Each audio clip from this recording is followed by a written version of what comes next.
Donc c'est vraiment eux qu'il faut aller voir et en plus c'est eux les premiers concernés par les conséquences du changement climatique parce qu'ils sont là sur le terrain tous les jours et il y a des pépites vaches. Bonjour et bienvenue dans ce nouvel épisode des Pépites Vertes. Ici c'est toujours Claire Leclerc et je vais aujourd'hui à la rencontre de Colline.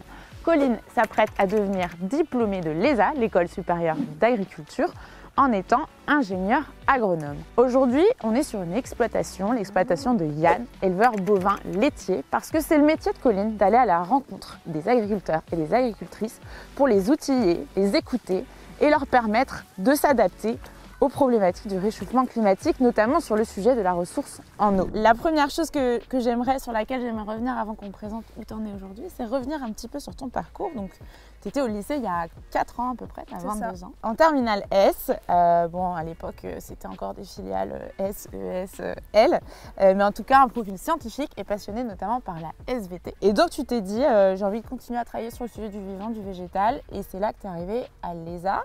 Comment ça fonctionne quand on entre à l'ESA? C'est une école de sciences très généraliste, surtout sur les 2 premières années, mais qui garde quand même au cœur de sa formation l'agriculture. Ensuite, l'école nous donne l'opportunité de nous spécialiser dans ce qui nous attire le plus. Donc ça peut être les productions végétales, animales, l'environnement, l'agroalimentaire ou des spécialités plutôt commerciales. Moi, à l'ESA, je fais la majeure transition environnementale et durabilité, donc c'est la majeure environnement, que j'ai pu découvrir au fil de mon cursus à l'ESA. On a eu des cours d'écologie, de biodiversité et surtout, moi, ce que je trouve hyper intéressant, c'est tout ce qui tourne autour des interactions entre l'agriculture et la nature. Ouais.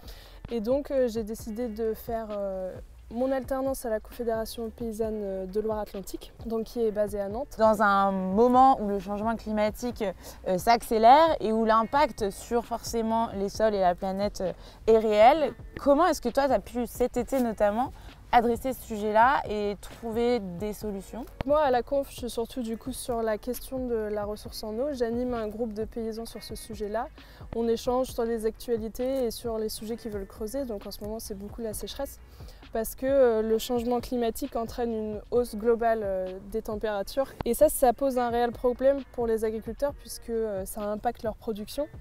Et ils vont être contraints de modifier leur système et de l'adapter. Pourquoi ça t'anime? Pourquoi tu y crois? Moi, ce qui m'anime vraiment, c'est quand je vais à la rencontre des agriculteurs qui m'apprennent énormément de choses et que je me rends compte qu'on a les mêmes valeurs finalement, qu'on en partage beaucoup et qu'on a le même combat.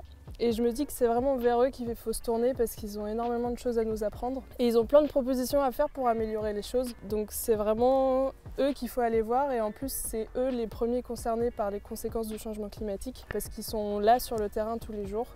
Et il y a des pépites vaches. Et donc c'est eux qui voient directement les conséquences du changement climatique. Ok. Eh ben on va terminer avec un petit conseil. Tu sais qu'il y a plein de gens qui nous regardent et qui se disent ah j'aimerais moi aussi m'orienter, avoir un impact. Qu'est-ce que tu leur dis? L'agriculture ça englobe tellement de sujets que je trouve qu'on est obligé de trouver les chaussures à notre pied en fait. Et puis surtout faut pas oublier que l'agriculture c'est ce qui nous fait tous vivre. On en a besoin et on en aura toujours besoin.